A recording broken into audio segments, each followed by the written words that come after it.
shake that like that.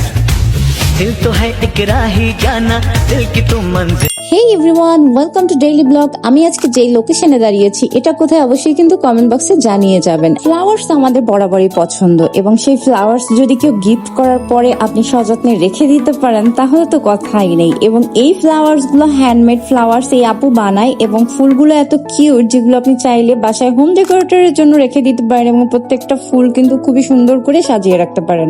এখানে বিভিন্ন colours এর ফ্লাওয়ার্স এই আপু সেল করছে এবং প্রত্যেকটা ফ্লাওয়ার্স আপুর নিজের হাতের বানানো এবং প্রাইসও থাকছে 150 থেকে 200 এবং 300-র ভিতরে। তবে প্রত্যেকটা কালার এত কিউট, মনে হয় যেন একদম স্বচ্ছ জীবিত কিছু ফুল ফুটে আছে। ফুল ভালোবাসে না এমন মানুষ খুব কম আছে এবং প্রিয়জনকে ফুল দিতে পছন্দ করে না এরকম তো নাই বললেই চলে। সো কেননা সেই ফুলগুলো যদি হয় সযত্নে রেখে দেওয়ার মতো অবশ্যই এগুলো গিফট করতে পারবেন। এবং এইগুলো গিফট করতে হলে কিন্তু যেতে হবে বরিশাল 30 গোডাউনের সেলফি রোডে। এই আপু বরিশাল 30 গোডাউন সেলফি রোডে বসে। আপনারা চাইলে সেই লোকেশনে গিয়ে পারচেজ করতে পারবেন এবং প্রাইস থাকবে খুবই রিজনেবল ভিতরে। So thank you so much for watching. Bye bye everyone.